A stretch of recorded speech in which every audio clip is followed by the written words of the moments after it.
Hello everyone, my name is Sarang and welcome to the Sarang Mores Pharma Academy। तो आज के video में हम सिडेटिव्स एंड हिप्नोटिक्स का पार्ट 2 डिस्कस करने वाले हैं। तो इसके पहले वाले वीडियो लेक्चर में पार्ट वन में हमने सिडेटिव्स एंड हिप्नोटिक्स एक्चुअली क्या होते हैं उसके बारे में हमने देखा था। उसके बाद स्लीप साइकिल के बारे में डिस्कस किया था। सिडेटिव्स हिप्नोटिक्स के जो मेडिकामेंट्स का उनका क्लासिफिकेशन हमने डिस्कस किया था। बेंजोडाइजेपाइन एंड बार्बिटूरेट्स इन दोनों के मैकेनिज्म ऑफ एक्शन के बारे में डिस्कशन किया था। और सबसे लास्ट वाला पॉइंट हमने डिस्कस किया था बार्बिटूरेट्स का फार्माकोलॉजिकल एक्शन। तो ये वीडियो लेक्चर एक्चुअली उसी वीडियो लेक्चर का कंटिन्यूएशन रहने वाला है। अगर आपने वो वीडियो लेक्चर देखा नहीं है तो ऊपर आई बटन को क्लिक करके आप उस वीडियो को देख सकते हो। In the subject pharmacology 1 B pharmacy second year 4th semester. तो अभी तक आपने लाइक नहीं किया है तो like share and subscribe to the Sarang मोरेज फार्मा एकेडमी। तो बढ़ते हैं हमारे फर्स्ट स्लाइड के ऊपर।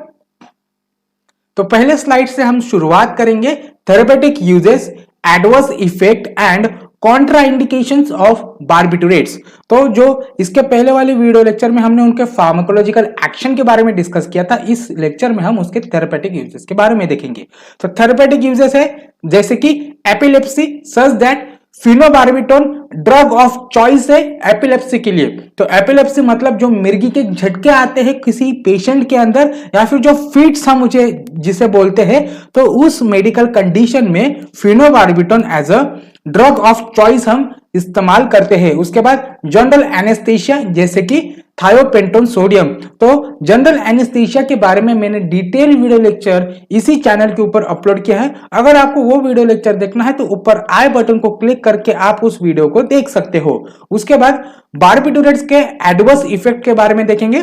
तो सबसे पहला है reduce urine flow, tachycardia, constipation. Reduce urine flow वो एक्चुअली उसका फार्माकोलॉजिकल एक्शन में ही हमने उसका डिस्कशन किया था कि बार्बिटूरेट्स का इफेक्ट या फिर बार्बिटूरेट्स का एक्शन किडनी के ऊपर ऐसा दर्शाता है कि जिसके वजह से यूरिन प्रोडक्शन कम हो जाता है, वही जाके वो एडवर्स इफेक्ट बन जाता है।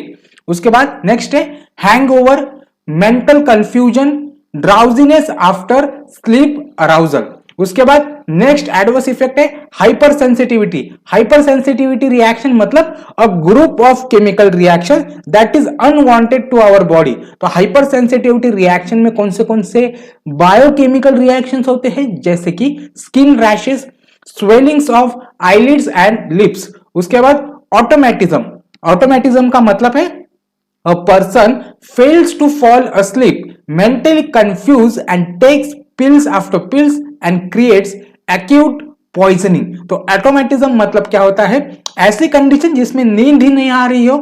तो एक्चुअली सिडेटिव्स एंड हिप्नोटिक्स हम किसके लिए देते हैं कि पर्सन को एक साउंड नॉर्मल स्लीप आ जाए, पर उसके एडवर्स इफेक्ट भी हो सकते हैं। मतलब अगर किसी इंसान को वो ड्रग काम नहीं कर रहा है या फिर वो मेडिकामेंट अपना एक्शन नहीं शो कर रहा है तो उसका एडवर्स इफेक्ट है ऑटोमेटिज्म। मतलब वो पर्सन को बेचैनी से फील होता है। उसके बाद ड्रग डिपेंडेंस। अगर हम बार्बिटूरेट्स का कॉन्ट्रा इंडिकेशन देखेंगे तो वो रहेगा लीवर एंड किडनी डिसीजेस। जिस पेशेंट को लीवर एंड किडनी डिसीज रहेंगे उसमें उस पेशेंट को हम बार्बिटूरेट्स का प्रिस्क्रिप्शन नहीं देंगे। उसके बाद रेस्पिरेटरी इनसफिशिएंसी। अगर किसी पेशेंट को सीओपीडी नाम की डिसऑर्डर हो या फिर अस्थमा हो या फिर रेस्पिरेटरी डिसऑर्डर या फिर रेस्पिरेटरी ट्रैक्ट से संबंधित कोई डिसऑर्डर्स होगा तो उस कंडीशन में हम बार्बिटूरेट्स उनको प्रिस्क्राइब नहीं करेंगे। उसके बाद ऑब्स्ट्रक्टिव स्लीप अपोनिया। उसके बाद नेक्स्ट स्लाइड है एक्यूट बार्बिटूरेट पॉइजनिंग। तो बहुत बार पेशेंट क्या कर जाता है, एक रिक्वायर्ड डोज या फिर एक निर्धारित डोज से भी वो ज्यादा ले जाता है जिसको हम ओवरडोजिंग बोलते हैं। एक्सीडेंटल ओवरडोज और consumption with suicidal intention leads to barbiturate poisoning.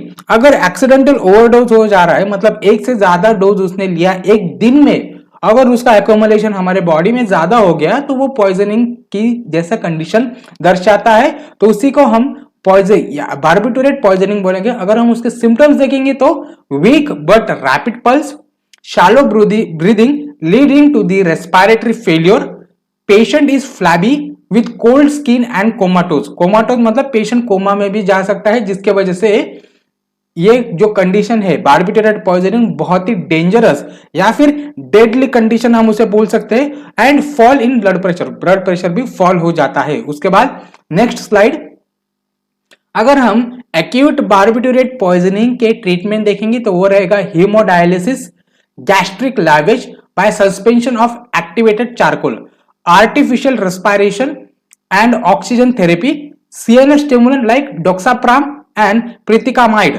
और डोक्साप्राम के डोजेस क्या रहेंगे 40 to 80 mg आईवी इन्फ्यूजन और प्रीतिकामाइड का 100 to 250 mg IV infusion.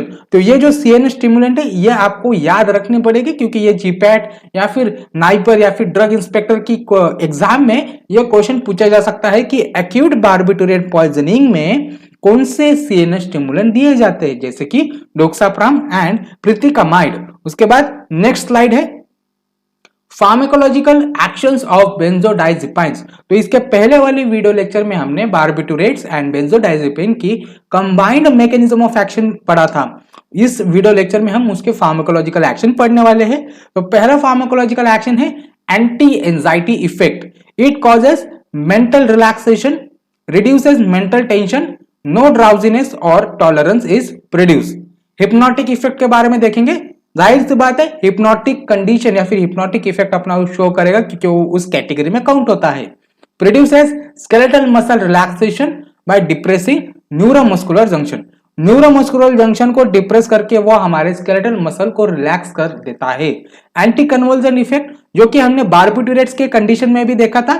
It inhibits motor cortex and reduce characteristic body movements. उसके बाद एनेस्थेटिक इफेक्ट के बारे में हमने बार्बिटुरेट के फार्माकोलॉजिकल कंडीशन में भी पढ़ा था। It produces loss of senses and consciousness, no hyperalgesia, जो एक डिफरेंशिएटिंग फार्माकोलॉजिकल एक्शन रहेगा which differentiates barbiturates from benzodiazepine। Benzodiazepines में हाइपरएल्जेसिया नहीं होता है पर बार्बिटुरेट्स में हाइपरएल्जेसिया होता है, जो कि एनाल्जेसिक कंडीशंस या फिर जो एनाल्जेसिक मेडिकामेंट है उनका जो एक्शन है या फिर उनका जो मोड ऑफ एक्शन है उसको वो कम कर देता है। उसके बाद नेक्स्ट स्लाइड है, अगर हम बेंजोडाइजेपाइन के थेरेपेटिक यूजेस देखेंगे या फिर थेरेपेटिक इफेक्ट्स देखेंगे तो वो एंजाइटी में यूज किया जाता है, जैसे कि क्लोरोडाइजिपॉक्साइड एंड एल्प्राजोलम। उसके बाद इंसोम्निया जैसे कंडीशन में जैसे कि नाइट्रोजिपम, स्केलेटल मसल रिलैक्सेशन। तो इसके फार्माकोलॉजिकल एक्शन में हमने देखा था कि न्यूरोमस्कुलर जंक्शन को डिप्रेस करने की वजह से स्केलेटल मसल रिलैक्स हो जाते हैं, तो वो एक स्केलेटल मसल रिलैक्सेशन की तरह भी हम इस्तेमाल कर सकते हैं। अगर हम उसका प्रोमिनेंट या फिर ड्रग ऑफ चॉइस देखेंगे तो वो रहेगा डाइजिपाम। एपिलेप्सी के कंडीशन में जैसे कि clonazepam and diazepam. Pharmacological action में हमने इसके बारे में डिस्कस किया था। जनरल एनेस्थेशिया एग्जांपल है midazolam, pre anaesthesia such that diazepam. तो जनरल एनेस्थेशिया के जो वीडियो लेक्चर है उसमें मैंने डिस्कस किया था कि बेंजोडाइजेपाइन हम जनरल एनेस्थेटिक की तरह भी इस्तेमाल कर सकते हैं और प्री एनेस्थेटिक मेडिकेशन की तरह भी इस्तेमाल कर सकते हैं। अगर हम बेंजोडाइजेपाइन के एडवर्स इफेक्ट देखेंगे तो वो रहेगा डिजीनेस मतलब सर घूमना, अटैक्सिया, वर्टिगो मतलब चक्कर आना, उसके बाद एमनेशिया लॉस ऑफ मेमोरी, उसके बाद स्वेटिंग में occur and increased in nightmares.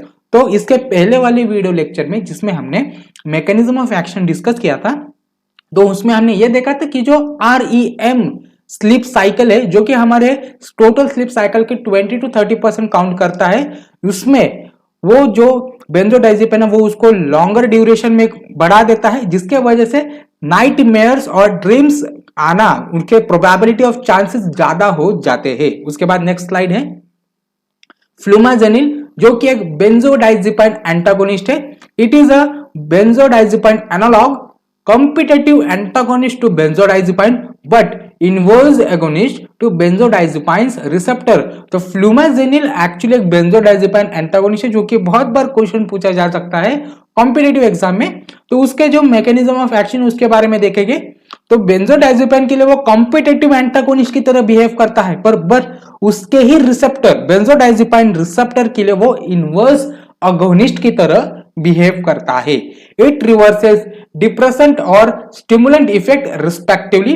और अगर हम फ्लूमाजेनिल के डोज देखेंगे तो वो रहेगा 0.2 मिलीग्राम पर मिनट। यूजेस देखेंगे टू रिवर्स द बेंजोडाइजिपाइन एनेस्थीसिया, और एडवर्स इफेक्ट उसके कोई नहीं है क्योंकि ये सेफर ऑफ यूज है, क्योंकि उसका थेरापेटिक विंडो या फिर थेरापेटिक इंडेक्स बहुत ही ज्यादा है। उसके बाद नेक्स्ट स्लाइड। तो नेक्स्ट कैटेगरी थी, मेजर कैटेगरी थी सिडेटिव हिप्नोटिक्स के क्लासिफिकेशन में, जिसका नाम था नॉन बेंजोडाइजिपाइन, जिसके एग्जांपल थे ज़ोपिक्लोन, ज़ोल्पिडेम, इटिज़ोलम। तो उसके बारे में ही देखेंगे। Zopiclone and zolpidem are neither non-benzodiazepines. Zopiclone is agonist of GABA A receptor. It binds to site other than benzodiazepine.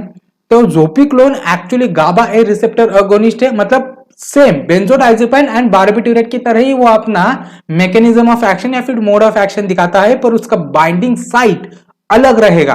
It does not alter REM sleep, जो REM स्लीप है जो कि अल्टर नहीं किया जा सकता। साइड इफेक्ट क्या रहेंगे? तो metallic after taste, impaired judgement and dry mouth. और अगर हम ज़ोपिक्लोन का डोज देखेंगे तो वो रहेगा 7.5 मिलीग्राम ड्यूरिंग बेड टाइम। उसके बाद नेक्स्ट स्लाइड है।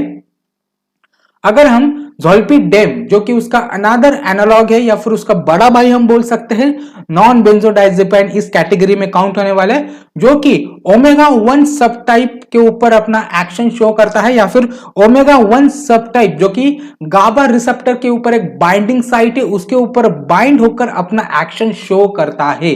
अगर हम ज़ोल्पिडेम के एडवांटेजेस देखेंगे तो minimal day time residual sedation, मतलब अगर हमने उसमें डे टाइम में भी लिया, मतलब सुबह के समय भी लिया, तो वो इतना ज्यादा सेडेशन कॉज नहीं करता कि हमारे दिनचर्या या फिर जो डे टू डे एक्टिविटी में कोई बाधा या फिर कोई डिस्टर्बेंसेस कॉज करे। उसके बाद no rebound insomnia after discontinuation, अगर हम उसका यूज रोक दे तो कोई इंसोम्निया नहीं हो सकता। उसके बाद सेफ्टी इन ओवरडोज, जो कि बहुत ही इंपॉर्टेंट इसका एडवांटेज है, और no tolerance. It is use for short term insomnia, जो कि ट्रांजिशन इंसोम्निया है, 1 से 3 दिनों के बीच में जो इंसोम्निया होता है, उस कंडीशन में ज़ोल्पिडेम एक ड्रग ऑफ चॉइस की तरह बिहेव करता है। अगर हम ज़ोल्पिडेम के डोज देखेंगे तो वो रहेगा 10 to 20 milligram during bed time. तो नेक्स्ट स्लाइड है। That for it today guys. तो अभी तक आपने लाइक नहीं किया है तो like, share and subscribe to the Sarang More's pharma academy. अगर आपको किसी भी पॉइंट के ऊपर डाउट है तो आप मुझे बेझिझक होकर कमेंट सेक्शन में पूछ सकते हो। मैं पूरी कोशिश करूंगा कि आपका डाउट सॉल्व करूं। Thank you.